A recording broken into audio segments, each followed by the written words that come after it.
नमस्कार, रोहिणीज किचनमध्ये आपलं खूप खूप स्वागत आहे. आज आपण शिल्लक राहिलेली बटाट्याची भाजी आहे त्यापासून आपण चपातीवरती रोल करणार आहे. आपण बटाट्याची भाजी जर का शिल्लक राहिली तर खूप मोठा प्रश्न पडतो की काय करावे. तर इथे मी गरम चपाती करून घेतलेली आहे. ती एक साईडने थोडीशी कच्ची अशी भाजलेली आहे आणि एक साईडने पूर्ण भाजून घेतलेली आहे. तर जी कच्ची साईड आहे ती आपण तवा गरम करून त्याच्यावर ठेवूयात. आपला तवा गरम झालेला आहे. आता आपण यावर थोडंसं अमूल बटर घालून घेणार आहे.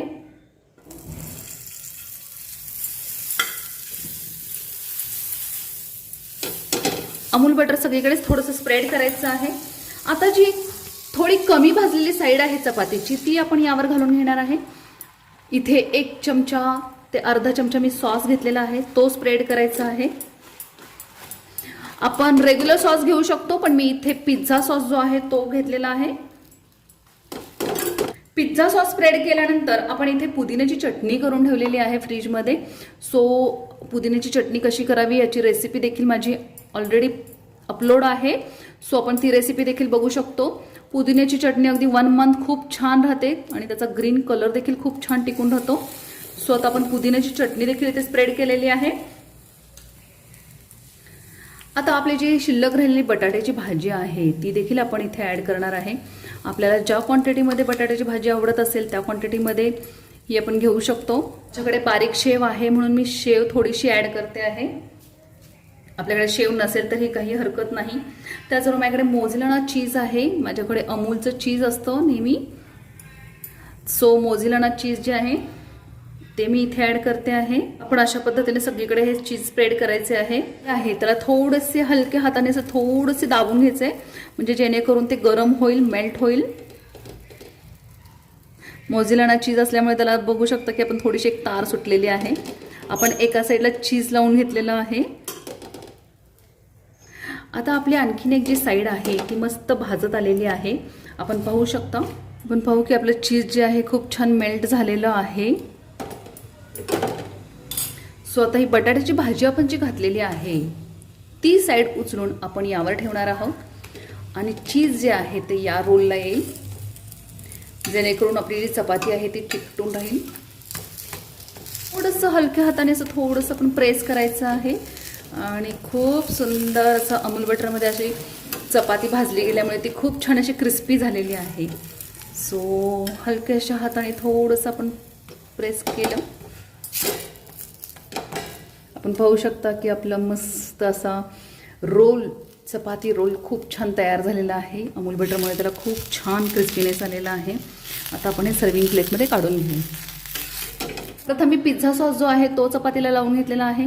पुदिन्याची चटणी देखील छान मस्त अशी स्प्रेड करायची आहे.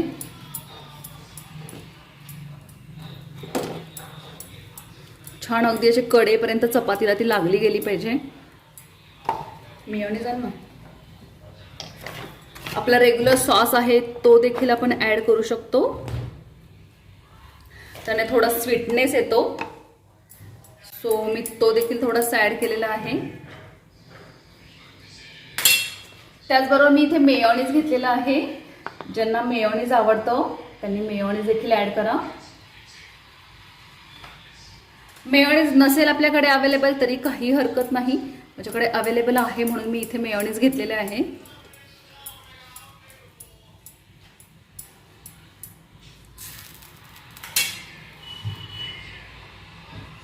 आता आपण जी बटाट्याची भाजी आहे शिल्लक राहिलेली, मुलं आवडीने खातात हे पिझ्झा, पण बटाट्याची भाजी आणि चपाती खाण्यासाठी कंटाळा करतात. सो आपली मस्त अशी जर का बटाट्याची भाजी शिल्लक राहिली असेल तर नक्की या पद्धतीने करून पहा. यामध्ये तुम्ही चीज घातला तरी चालेल, नाही घातला तरीही चालेल. तर मी अगदी इथेच तसं स्प्रेड करते आहे.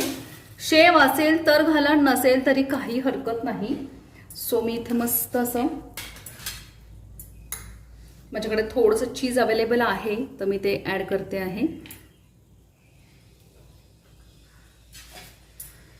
आता आपण पाहू शकता की हे जे चीज आहे ते नक्कीच मेल्ट होईल.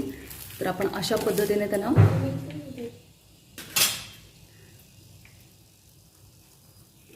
थोडेसे दाबून घेऊ आपण असे चीज, म्हणजे ते फार फास्ट मेल्ट होईल.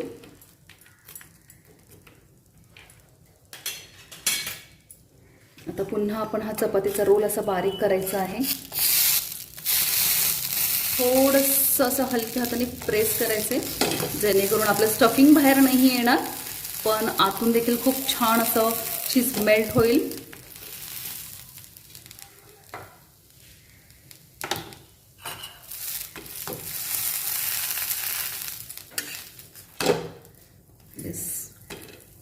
टू यम्मी असं आपलं मस्त रोल तयार आहे. चपाती रोल खूप मुलं आवडीने खातात. तुमच्याकडे कुठल्याही पदार्थ, कुठलीही भाजी शिल्लक असेल, इव्हन पनीरची देखील शिल्लक असेल तर तुम्ही अशा पद्धतीने करू शकता. कोबीज देखील मुलं खात नाही तर कोबीची भाजी देखील तुम्ही अशी रोल करून देऊ शकता. आपण सर्विंग प्लेटमध्ये काढून घेऊ. सो मस्त यम्मी असे आपले मस्त फ्रँकी किंवा रोल, चपाती रोल तयार झालेले आहेत. आपण सॉसबरोबर हे खाऊ शकतो. आणि आपल्याला रेसिपी आवडली असल्यास लाईक, शेअर आणि सबस्क्राईब नक्की करा. थँक्यू.